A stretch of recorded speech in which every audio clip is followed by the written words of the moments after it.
El arte de escribir. Lección 41. El lenguaje medio en comunicación. Escribir es pensar, se nos podría aburrir, y no sin razón, que escribir es algo más que pensar, que escribir es también sentir, imaginar y vivir, etc. Porque escribir es tan complejo que no cabe fácilmente en un concepto definitorio. Quiere decirse, en esencia, que solo puede escribirse bien cuando se denomina el tema y cuando se ha meditado suficientemente sobre el mismo. Dicho de otro modo, pensar primero y escribir después.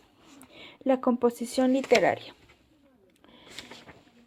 En casi todos los tratados de redacción se dedica un capítulo a la composición literaria y está justificado. La razón de ello es que un escrito cualquiera, informativo, descriptivo, narrativo, ningún pintor se lanza sobre el lienzo sin bosquejar previamente la composición del futuro cuadro. La composición literaria es pues el arte de desarrollar un tema. La invención. Inventar no es sacar algo de nada. Inventar es encontrar, hallar y solo se encuentra lo que se busca. Los hallazgos fortuitos son muy raros en literatura. La invención pues supone un esfuerzo para encontrar un tema y todos los detalles con él relacionados. La disposición. Tras la invención viene la disposición, es decir, poner en orden los materiales. Es el arte de ordenar lo que va a escribirse, lo que ha de ir al principio y lo que hay que situar después. Sin un buen plan o planteamiento no hay trabajo posible. La elocución. Tercera y fundamental fase del trabajo literario. La elocución o expresión por escrito de las ideas surgidas con la invención y dispuestas según el planteamiento previo. Si los dos momentos anteriores tocan al fondo del problema, la elocución se refiere a la forma. El retoque. Terminado el trabajo, aún falta mucho para la obra definitiva. Salvo rarísimas excepciones, todo escrito ha de considerarse como un bosquejo que ha de ser revisado, corregido y abreviado. En esta fase de la corrección y el retoque es recomendable leer en voz alta lo escrito. Buen procedimiento para sorprender sobre todo los defectos de armonía. El oficio y la inspiración. Contra el esquematismo didáctico de las reglas de composición expuestas, es posible que el joven escritor enarbole la bandera de la inspiración. Es un artículo firmado por César González. Dice lo siguiente: la inspiración y el oficio en el verdadero escritor vienen a ser la misma cosa o estados tan complementarios que desunidos valen de poco. La improvisación y la técnica. No hay discurso mejor improvisado que el preparado, paciente, detallada y conscientemente. La rápida improvisación propia de un escritor avesado o de un periodista, dicho en el oficio, no es otra cosa que la consecuencia de una preparación continua, de un oficio largo, de un ejercicio constante de la mente para el arte de escribir. Lección 42. Estilo y estilística. Cualidades primordiales del buen estilo. Para escribir correctamente, acaso lo que menos importante al estudiante sea la definición del estilo. No obstante, dado que toda definición es una delimitación condensada de un concepto o de una cosa, recogemos aquí algunas ideas fundamentales sobre el tema. Estilo, dice Albalat, es la manera propia que cada uno tiene para expresar sus pensamientos por medio de la escritura o la palabra. La definición no es completamente exacta, ya que se confunden dos conceptos distintos, que sería estilo y manera. Al respecto, Gil Tobar, en su opúsculo titulado El arte, temas y precisiones, define el estilo como el sello del espíritu del artista sobre las formas que origina.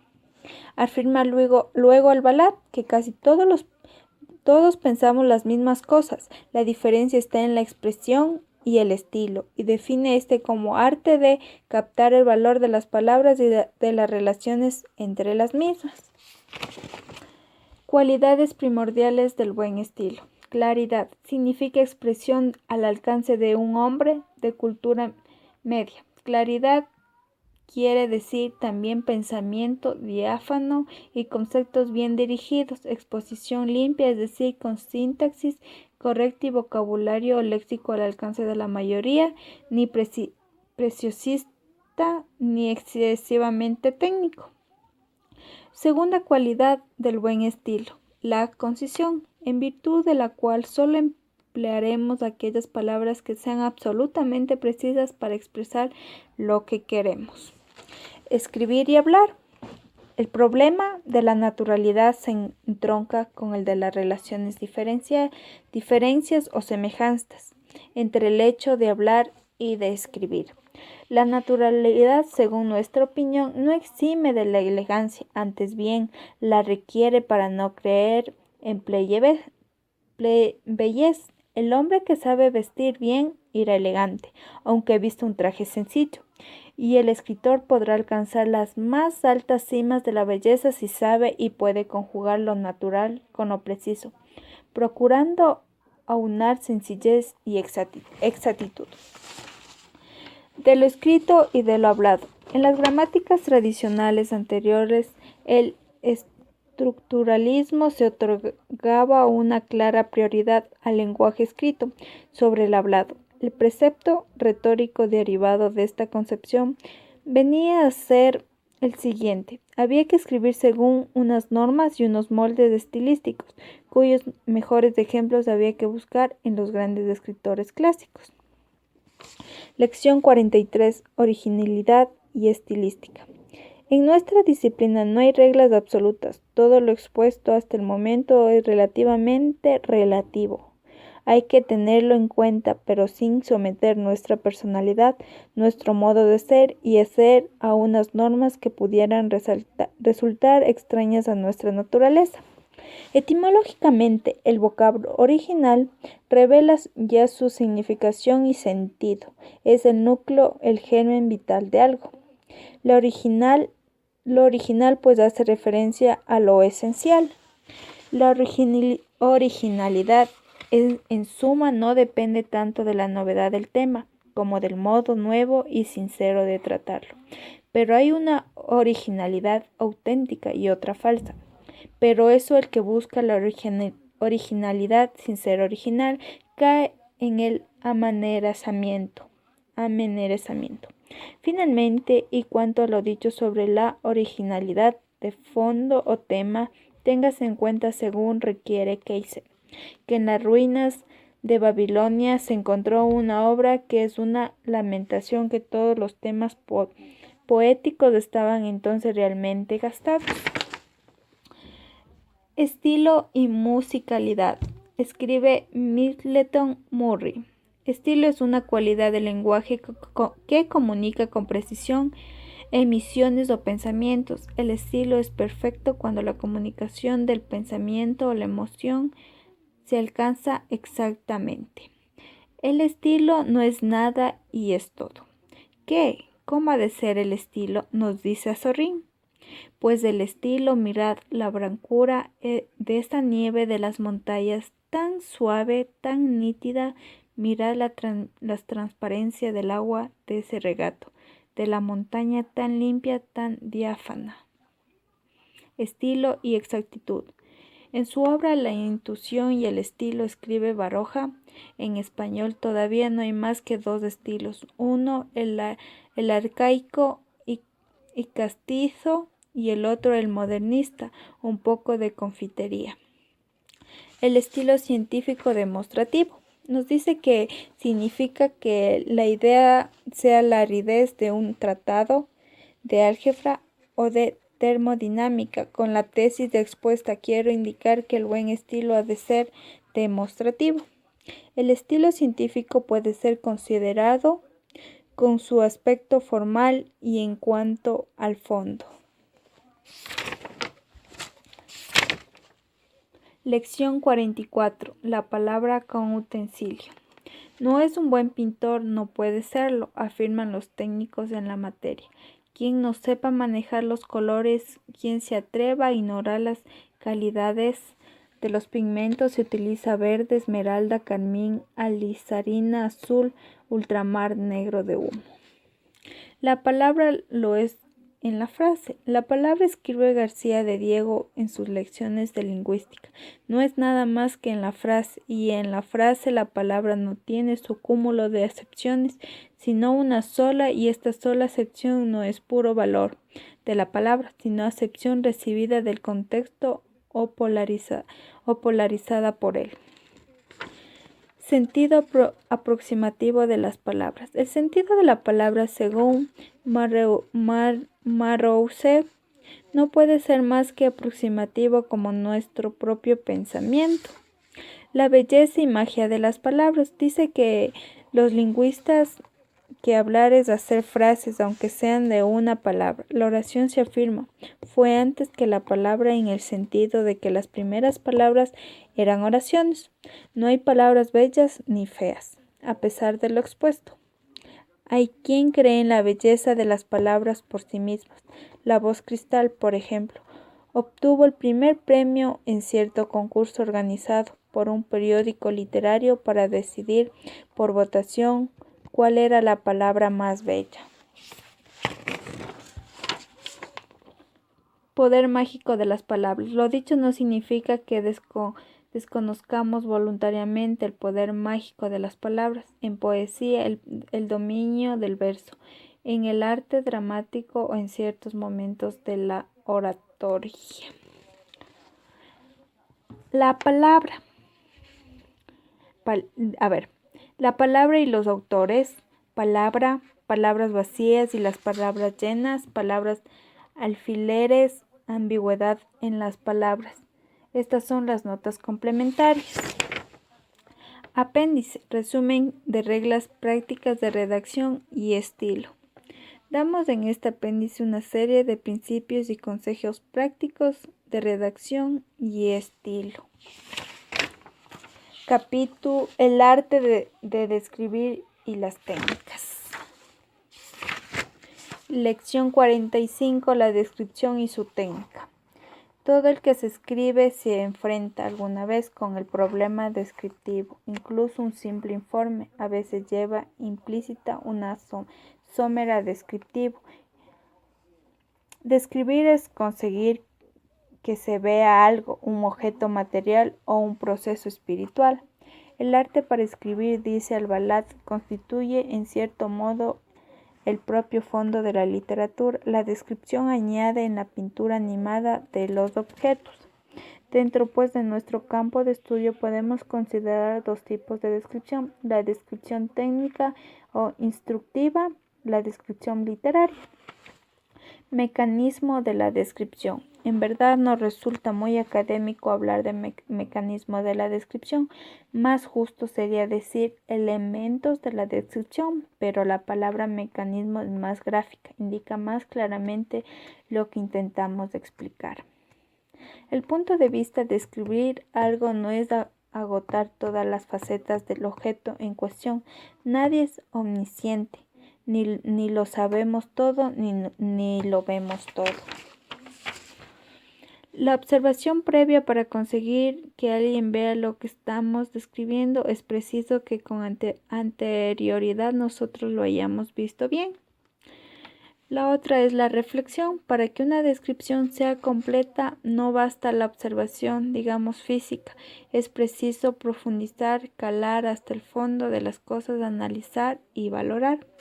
El otro es el plan, con los materiales anteriores, punto de vista, detalles observados y valoración de los mismos por la reflexión. Ya tenemos lo esencial para una descripción. Tiempos de la descripción. Al estudiar el tema que nos ocupa, Schaukel afirma que son 3 los tiempos de arte descriptivo: observación del mayor número de detalles, selección de los más típicos y presentación con relieve. Lección 46. La descripción y su técnica. Para describir bien se precisa cierta lejanía entre el objeto y el autor. Dicho el otro modo, se describe mejor no lo que estamos presenciando en este preciso instante, sino lo que presenciamos antes.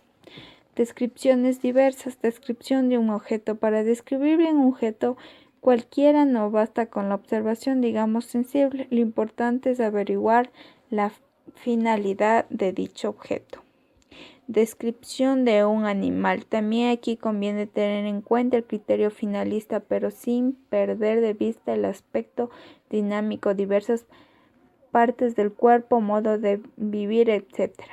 Descripción de una persona. La cuestión se complica un poco. Téngase en cuenta lo expuesto en el tema anterior al referirnos a los tiempos de la descripción.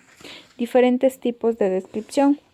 El objeto descrito y el sujeto que describe están ambos inmóviles en la descripción pictórica. El objeto descrito está inmóvil y el sujeto que describe en movimiento en la descripción topográfica. El sujeto que describe permanece inmóvil mientras el objeto descrito está en movimiento. Lección 47. La descripción estática y la animada. Nos dice que la descripción estática nos da el aspecto de las cosas, la mera apariencia física como detenida en el tiempo y en el espacio.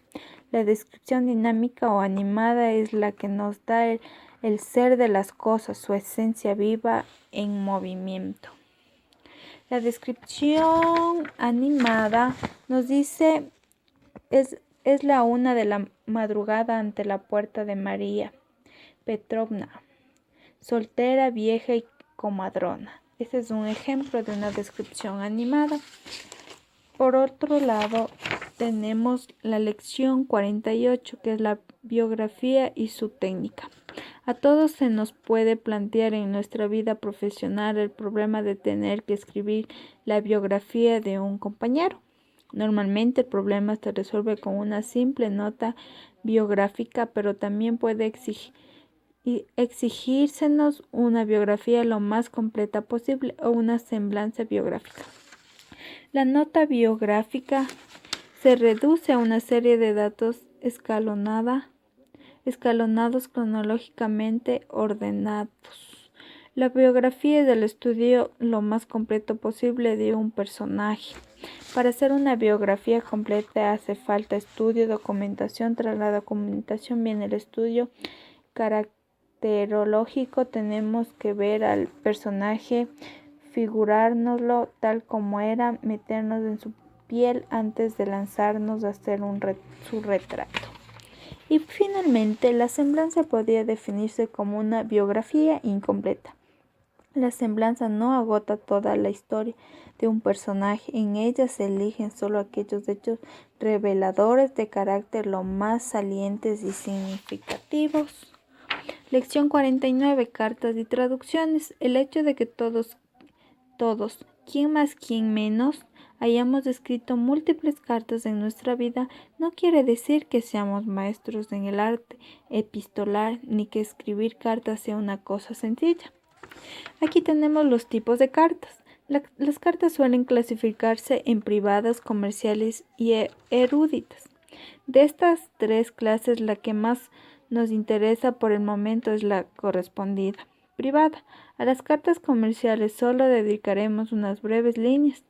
En cuanto a las eruditas, tampoco son de nuestra incumbencia, por una sencilla razón, porque por regla general sus autores escriben tales epístolas pensando en la posteridad, en la galería, y estas cartas suelen faltarles espontaneidad y sobresarles efectismo. En las cartas privadas es casi obligatoria la sencillez, la naturalidad. Una misiva engolada resulta insoportable. También es imperativa la sinceridad. Esa conversación por escrito que es la carta exige desnudar el alma, abrir nuestros sentimientos al destinatario. Lección 50. La técnica del resumen. Resumir no es tan fácil como pudiera parecer a primera vista. En general, se corre el peligro de escamotear lo esencial y de caer en lo accesorio. Los casos más frecuentes que suelen presentarse son el resumen de una conferencia y el de un libro. Resumen de una conferencia. Normalmente una conferencia consta de muy pocas ideas esenciales, a veces una sola idea fundamental en el núcleo, en la diserción. Primer requisito, no trabajar de memoria. Conviene tener a mano un cuaderno para tomar notas. Pero lo importante es saber escuchar, captar las ideas esenciales del discurso o conferencia. El resumen de un libro. Ante un libro el problema varía un poco por dos razones. Primera, porque el libro suele ser más denso que la disertación oral. Está más lleno de ideas y datos interesantes. En segundo lugar, porque lo tenemos a mano y podemos consultarlo siempre que sea preciso. Lección 51. Desarrollo de una idea. Desarrollar una idea generalmente expresada en una frase tópica no es más que estudiar el tema del modo más completo posible, para que el lector no quede con dudas respecto al significado y sentido de la idea propuesta. Para desarrollar bien una idea son precisas dos condiciones: imaginación y cultura. Normalmente para desarrollar un tema se aducen razones, ejemplos, definiciones, contrastes relacionados con la idea principal y propuesta. Lección 52. Tenemos la titulación. Titular un escrito requiere cierta experiencia. Hay momentos en que se titula con facilidad, otras veces, en cambio, el título se nos revela, se hace dificultoso. No hay reglas inflexibles para titular, depende del trabajo en cuestión. No se titula igual una información que un comentario o que un artículo. Si se trata de una información, de una crónica o de una biografía, el título ha de ser informativo. Supongamos que nos han encargado un trabajo informativo acerca de un determinado tipo de aviaciones en relación con vuelos de gran altura. Supongamos también que nuestra impresión es negativa, pesimista. El título de tal trabajo podría ser el siguiente: los aviones por no son aptos para volar a más de 6.000 metros.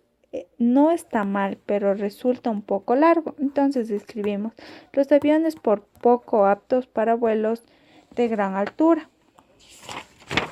Lección 52. Teoría y práctica de la crítica. Criticar es valorar algo a la luz de la razón, no es censurar la censura, es crítica de la parte negativa de algo. La crítica del griego krinein, juzgar, discernir, debe destacar tanto lo positivo como lo negativo. Las condiciones de la crítica. Veamos ahora las condiciones que ha de reunir la crítica para cumplir científicamente su cometido. La crítica ha de ser ponderada y justa. La crítica ha de evitar la tendencia al elogio y la inclinación a la dureza. La crítica ha de ser fielmente informativa. Procúrese siempre un tono respetuoso y ecuánime. El estilo en la crítica ha de ser denso, preciso, ágil y claro. Al crítico han de exigirse madurez, espíritu reflexivo, especialización y seriedad de juicio. El hombre fácilmente impresionable es mal crítico. El humor del momento no es un buen consejero. La crítica es, en suma, ha de ser analítica y sintética. La crítica periodística. Lo que en primer lugar pide el lector al crítico, dice: realities, es lo que tenga al corriente de las novedades en espectáculos, literatura o arte para ayudarle en su elección. La crítica en funciones.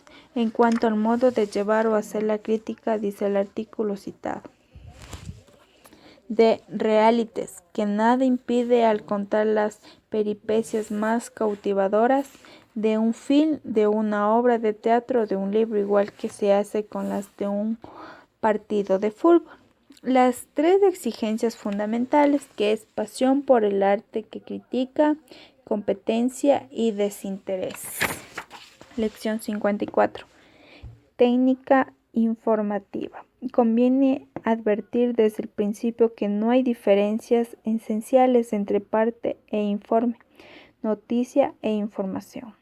En realidad, dar parte de algo equivale a hacer un informe, dar noticia de algo equivale a informar.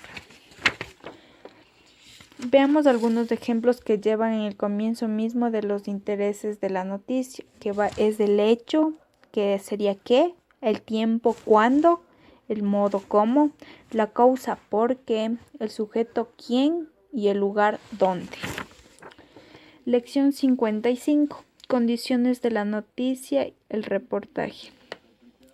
Por imperativos de economía de tiempo y para mejor captar la atención del lector, suele decirse en periodismo que toda información extensa importante debe ir precedida de lo que los americanos llaman el lead, es decir, resumen inicial de donde se da lo esencial de la información. Tras el lead vendrá el detalle complementario, pero lo fundamental debe ir ya en dicho resumen previo. Consideremos un ejemplo.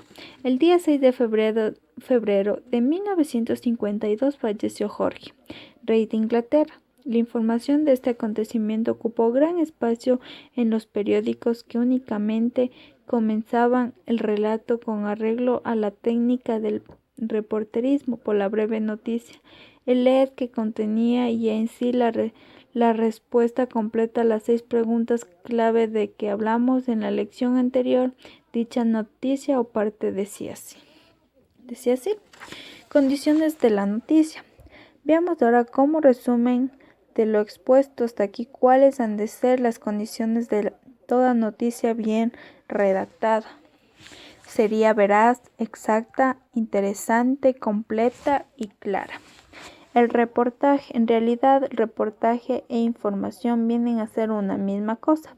Como reportero significa el periodista habitualmente dedicado a la tarea de informar a su público de lo que pasa en el sector en que tal periodista se mueve. El reportaje, tal como nosotros lo entendemos, es una información de más altos vuelos, con más libertad expositiva.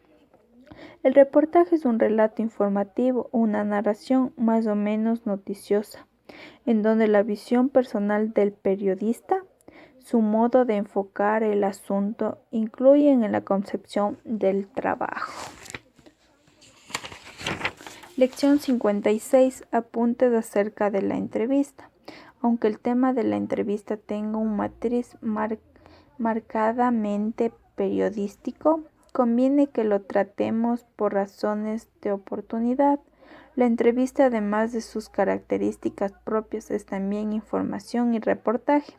Su misión decir al lector quién es y cómo es tal o cual persona, lo que dice, piensa o hace con respecto a un problema determinado o simplemente lo que hace en su vida como tal persona. El arte de preguntar. En el mundo periodístico se ha impuesto un tipo de interview a base exclusivamente de preguntas y respuestas. Siempre diálogo sin matiz alguno, procedimiento facilón, especie de cliché que lo mismo puede adaptarse a este que a aquel individuo. Entrevistas, encuestas y rueda de prensa. Precisemos un poco y aclaremos conceptos. En el mundo periodístico se suele llamar entrevista lo que en realidad es pura y simple encuesta, es decir, una serie de preguntas y respuestas, mejor o peor, imbalnadas a lo largo de una columna, sin matizar el diálogo, sin puntuación plástica, sin ambiente. Lección 57. Técnica del comentario. En realidad no debería hablarse propiamente de técnica del comentario, sino más bien de normas generales. No obstante, todo quehacer humano, hasta el más espiritual, tiene su técnica, su modo de hacer, en el más amplio sentido de la palabra. Así lo entendemos y deseamos que se entienda. Pero el comentario, además de interpretar un hecho dado, puede incluso prever lo que no ha sucedido, pero que puede suceder. Para comprender mejor lo que intentamos de explicar, sirvámonos de un ejemplo. ¿Qué hace el médico normalmente ante el caso clínico que se le presenta?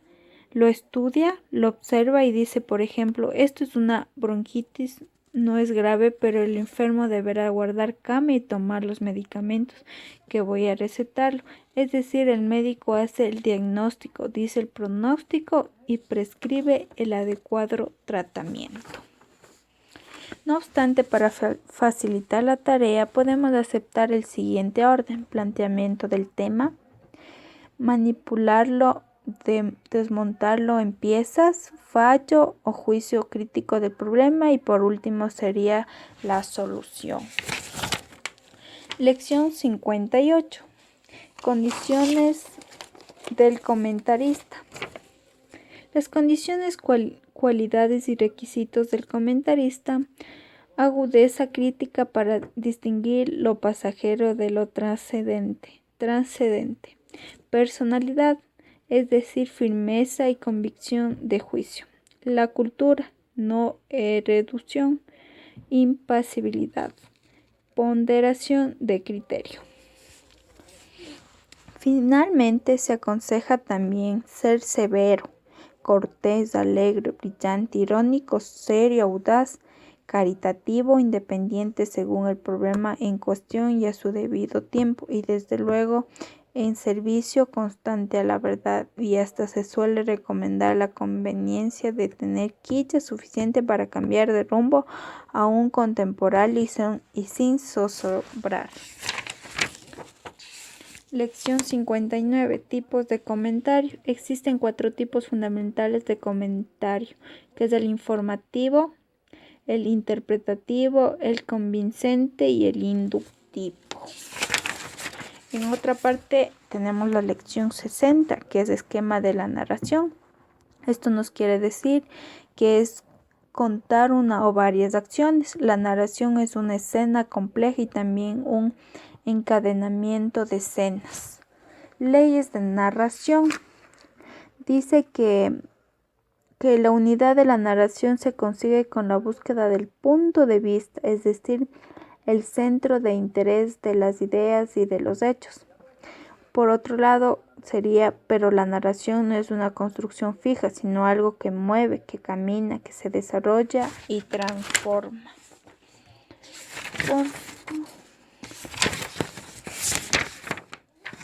Lección 61. Elementos de la narración. Elementos fundamentales de toda narración son los tipos, la acción y el ambiente. Los tipos. Característico de todo buen relato es la exactitud en la pintura de los tipos, y el tipo será tanto más interesante, se ha dicho, cuanto más amplia comunidad de sentimientos tenga con nosotros, aunque sea un tipo aparentemente vulgar, y los hechos de que él se nos refieren sean comunes y corrientes. Como ejemplo tenemos que de personaje presentado ya desde las primeras páginas del relato tenemos el protagonista, el viejo y el mar. Era un viejo que pescaba solo en un bote en el Gulf Stream y hacía 84 días que no cogía un pez. Así comienza la narración citada, para pasar inmediatamente a la descripción de este pescador, un pobre viejo que se convierte en héroe en su lucha denodada para demostrar a las gentes y al mismo que aún es capaz de pescar como en sus buenos tiempos. El diálogo. Los hombres se definen a sí mismos por la palabra, por lo que dicen y por lo que callan, por su modo de hablar, por el gesto que acompaña a la expresión, por sus verdades y por sus mentiras. Por ello no se concibe una buena pintura de un tipo sin diálogo. La primera condición del diálogo, escribe González Ruiz, es que sea significativo, que diga algo. Los hombres en nuestra conversación habitual no decimos nada, casi nunca. Procedemos por tópicos y frases hechas o significamos algo que tiene una trascendencia puramente particular y privadísima. La acción. Los tipos viven y hablan, escribe González Ruiz, pero sobre todo hacen la manera que el diálogo no es más que el vehículo, de que valen para ayudar a la acción descubriendo sus propósitos o ocultándolos. En toda narración, novela o cuento, es esencial que pase algo entre el relato de acción pura y la narración aséptica, en la que apenas sucede nada dicho anteriormente, lo que pasa al servicio de lo que pasa por dentro de lo que acontece. El ambiente.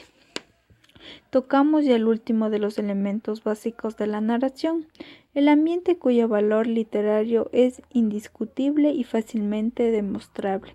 En efecto, en el carácter humano influyen múltiples factores: fisiología, psicología y herencia. 3 tipos de relato. La novela de acontecimientos, según dicho autor, es la forma más antigua del arte narrativo. La novela de personaje para Keiser se diferencia de la anterior porque en ella el personaje es único. Lección 62. Desarrollo de la narración. Narrar hechos. Dicho es contar una cosa, un suceso con habilidad, de modo que mantengamos constantemente la atención del lector. Uno de los más importantes factores en los relatos o cuentos breves, escribe Fitzwater Tarleton, es la oportunidad que debe ser observada, principalmente al principio de la narración. Consejos prácticos. Los autores recomiendan que antes de escribir un relato se trace el esquema del mismo repartiendo la acción en 2 o 3 escenas fundamentales que habrá de ordenar y graduar según su importancia dentro del conjunto. El plan, dice Hamlet, ha de ser claro, lógico, completo y preciso. A. Sería claro, lo que quiere decir que deben distinguirse perfectamente las diversas partes del relato. B. Lógico.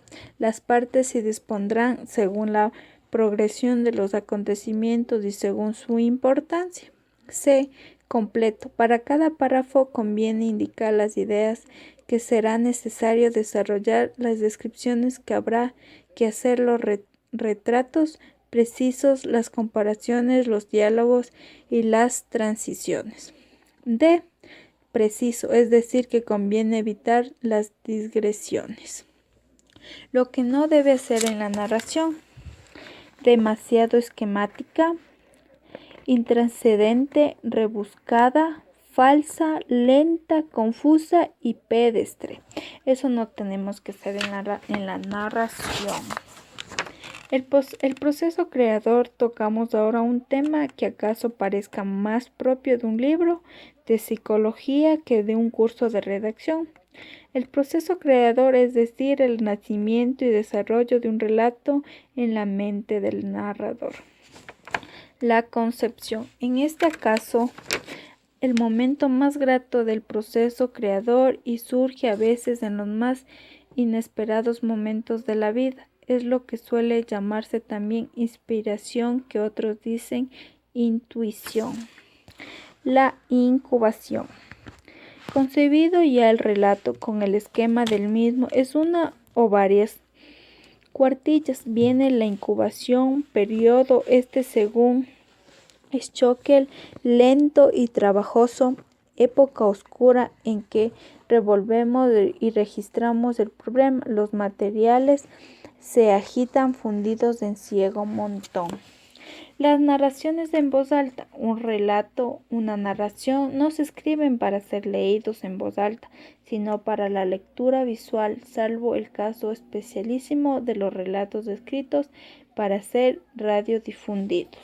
El estilo puede resultar sonoro, declamatorio, por múltiples casos: por rebuscamiento intencionado de los vocablos.